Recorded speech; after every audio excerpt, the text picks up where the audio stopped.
So today we'll be discussing about the quantum numbers which are associated with the vector atom model. So in the previous discussions we came across few quantum numbers or few quantized physical quantities. So those quantized physical quantities were associated with an integer. Those integers are called as quantum numbers. So according to vector atom model, we'll come across a bunch of quantum numbers. So today we'll discuss and we'll try to understand what are these quantum numbers. So from the very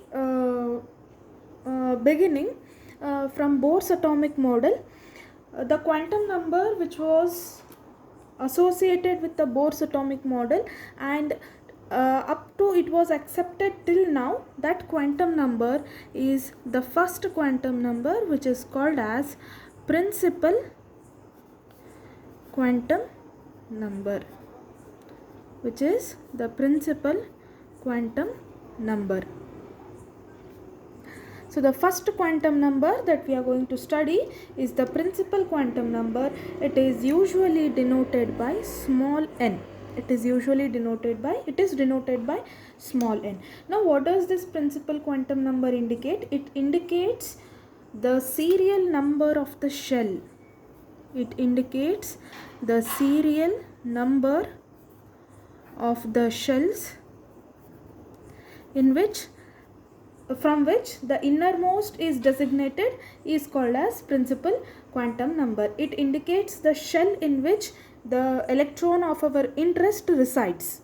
So that is called as the principal quantum number. So it will have values as starting from 1, 2, 3. It will not have 0 as one of its value. 0 is excluded while writing the principal quantum number. So what we need to remember here is principal quantum number. It is the serial number of the shells starting from the innermost. Innermost is designated as 1. Next will be 2, like that. It is designated as principal quantum number. It takes only integer values. Obviously it's a quantum number, it's a quantized value. It will take integer values excluding 0. So this is the first quantum number, principal quantum number. So the second quantum number which we study is called as orbital quantum number. Orbital quantum number, or we also call this as azimuthal quantum number. Azimuthal quantum number. This quantum number is denoted by small letter L. This quantum number is generally denoted by small letter L. So L indicates the orbital. L indicates the orbital in which the electron is our interested electron is residing. It indicates the orbital in which the electron is residing. So what kind of values it takes? L can take values from 0, 1, 2, 3, so on up to its n minus 1. Up to n minus 1. Up to the whatever the principal quantum number it has, and that up to n minus 1. So for example, if I consider n is equal to 4th, if I am studying an electron which is in the 4th shell, then what are the possible values for L? L can have 0, 1, 2, up to n minus 1. 4 minus 1 is 3. L can have 0, 1, 2, 3. So there are 4 orbitals. In n is equal to 4 shell. Those are 0, 1, 2, 3 and so on. Now these numbers indicate they are specified by an alphabet also. That is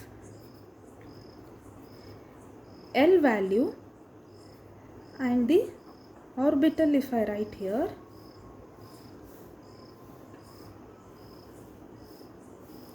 if the value of L is 0, then the orbital is called as s orbital. If the value of L is 1, it is p. If the value of L is 2, it is d. If the value of L is 3, it is f, so on and so forth. Right? So this is the orbital quantum number or azimuthal quantum number. Now the orbital quantum number was named while we were studying the orbital angular momentum. So the orbital angular momentum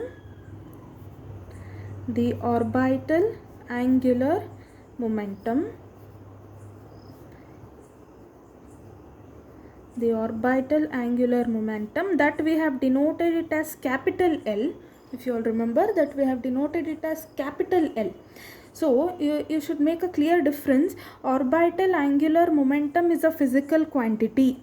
Orbital quantum number is merely a number. It is an integer. It is not a physical quantity. Orbital angular momentum is a physical quantity. So this orbital angular momentum is given by, or its magnitude is given by, h cross into under root of L into L plus 1. So how do we calculate the orbital angular momentum? It is calculated using the formula L is equal to h cross into under root of L into L plus 1. Orbital angular momentum of the electron revolving in an orbital L. It is the orbital angular momentum of the electron revolving in an orbital having value L. So this is orbital quantum number. It indicates the orbital in which the electron is revolving. So the next quantum number that we will study here is the third quantum number, which is called as spin quantum number. Spin quantum number, which is denoted by small letter s.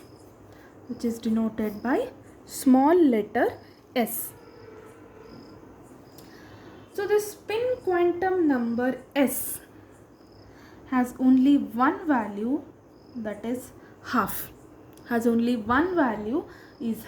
That is half, and the spin angular momentum of the electron, like the orbital angular momentum of the electron arising due to the orbital motion of the electron. Similarly, we have spin angular momentum. Similarly, we have the spin angular momentum of the electron denoted by capital S, which takes value h cross into under root of s into s plus 1. These are small letter s, this is a capital letter S.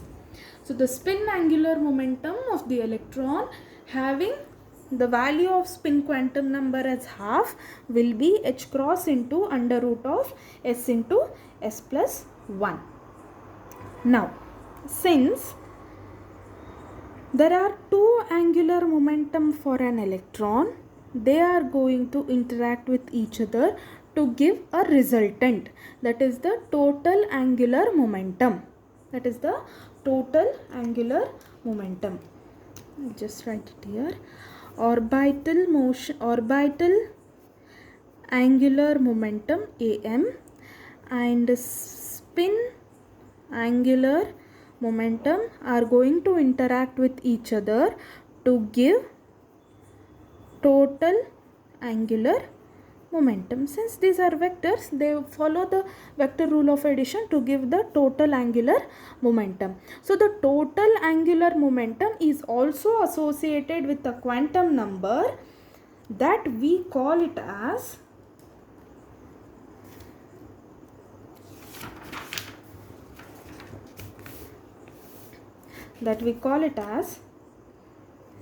this is our fourth quantum number here, that we call it as total angular momentum.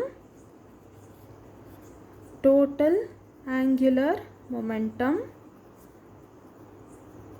quantum number, Qn. So total angular momentum of an electron, that is the vector addition of orbital angular momentum and the spin angular momentum, is also associated with a quantum number called as total angular momentum quantum number. So this represents the total angular momentum of the electron as a result of orbital motion as well as spin motion. So this capital J is a vector sum of orbital angular momentum and spin angular momentum. Now this J is associated with a quantum number called as total angular momentum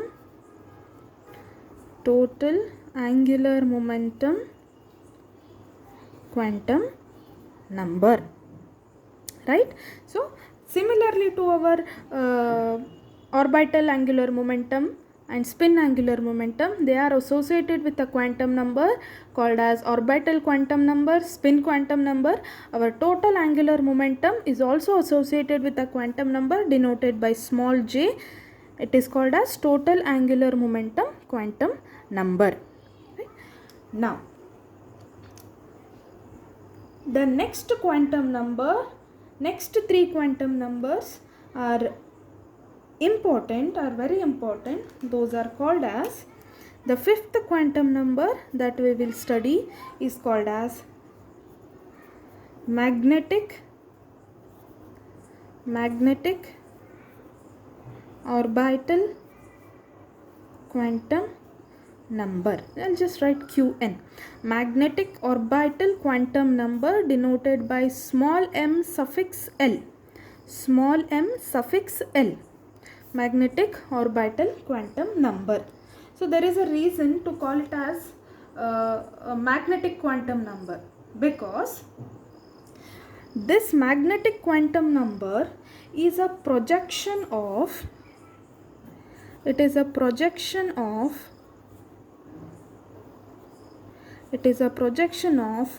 orbital angular momentum on the magnetic field.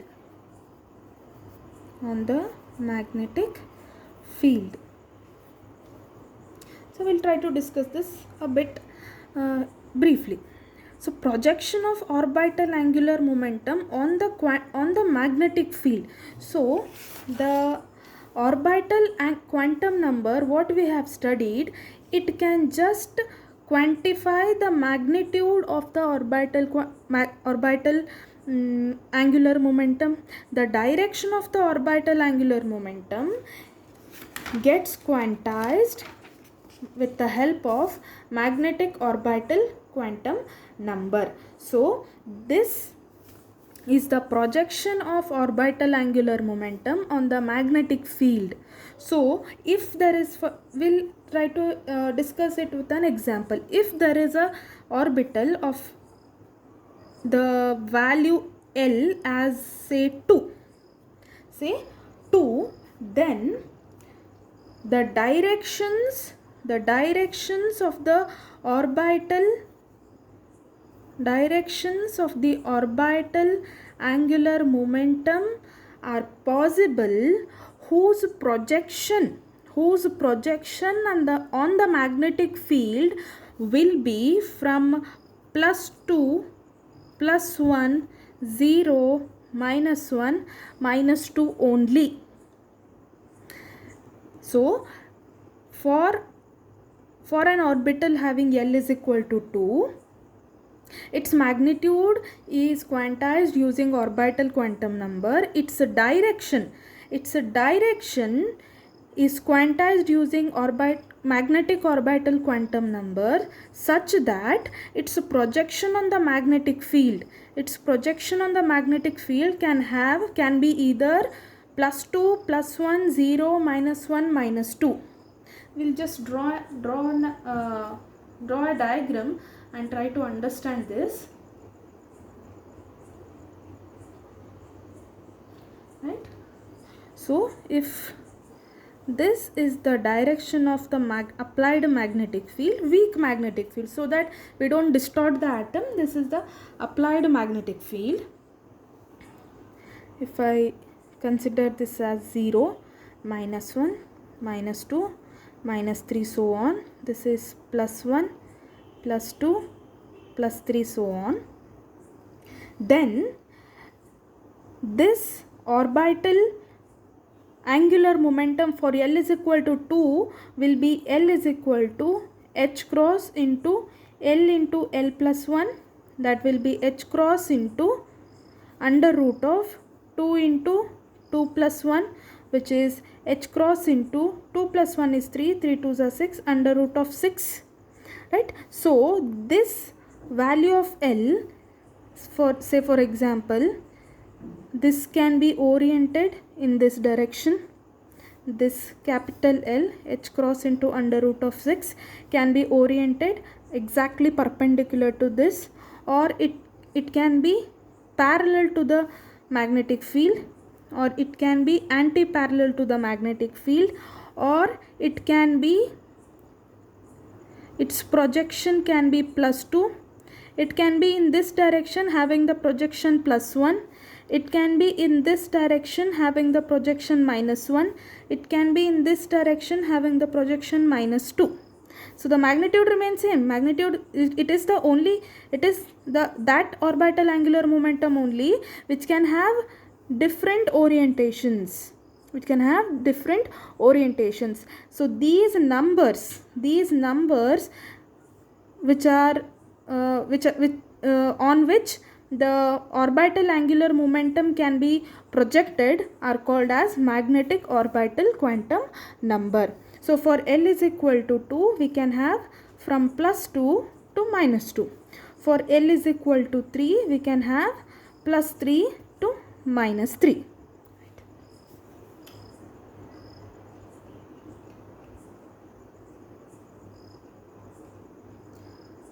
So this is the magnetic orbital quantum number. Similarly, we will have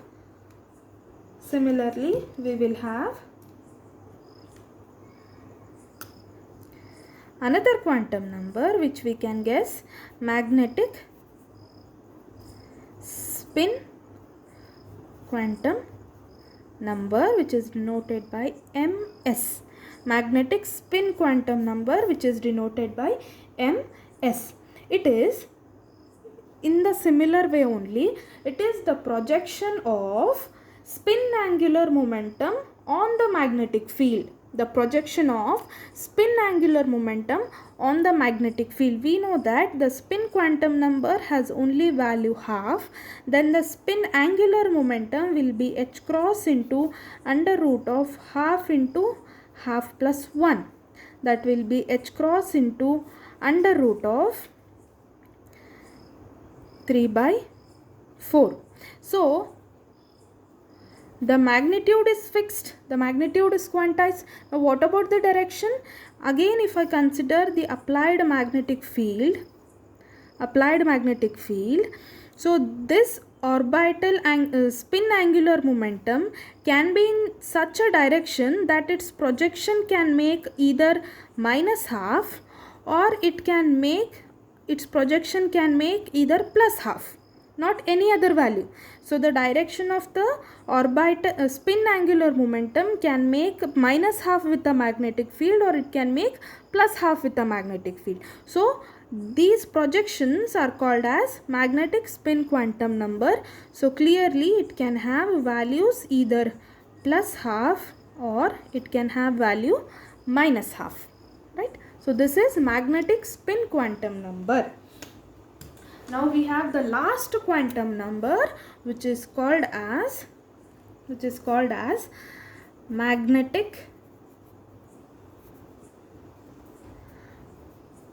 total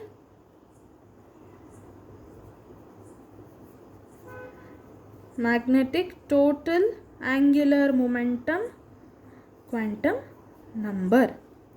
So from these discussions we can guess that it is denoted by m suffix j. It is also the projection of the total angular momentum on the magnetic field. It is the projection of the total angular momentum on the magnetic field. So magnetic orbital quantum number, projection of orbital angular momentum on the magnetic field. Magnetic spin quantum number, projection of the spin angular momentum on the magnetic field. Magnetic total angular momentum quantum number is the projection of the total angular momentum on the magnetic field. So these are the 7 quantum numbers that according to the vector atom model, beginning with the principal quantum number, orbital quantum number, spin quantum number, total angular momentum quantum number, magnetic orbital quantum number, magnetic spin quantum number, magnetic total angular momentum quantum number. So now there are 7 quantum numbers. What if we forget? The question may arise, what if we forget while writing the exam? So you can remember in this way. Principal quantum number is, everybody remembers principal quantum number. It is the important quantum number. First one, the principal quantum number denoted by n. So the next is orbital quantum number. Because an electron has orbital motion as well as spin motion, there is L and there is S. So these two are vectors. We will have its resultant that is denoted by J. Then this L will have ML, the magnetic orbital quantum number, and for spin motion we have magnetic spin quantum number, and for the total angular momentum we have the magnetic total angular momentum quantum number. So both are associated. These quantize the magnitude, these quantize the direction. Okay, so this was about the quantum numbers. Now when we study these quantum numbers, there is an important rule or principle that we should know. It is called as the Pauli's exclusion principle. It is the Pauli's exclusion principle. Pauli's exclusion principle. Now what does this Pauli's exclusion principle states is that every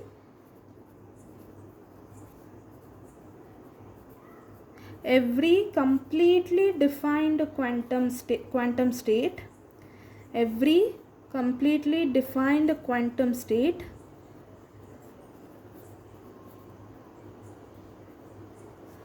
in an atom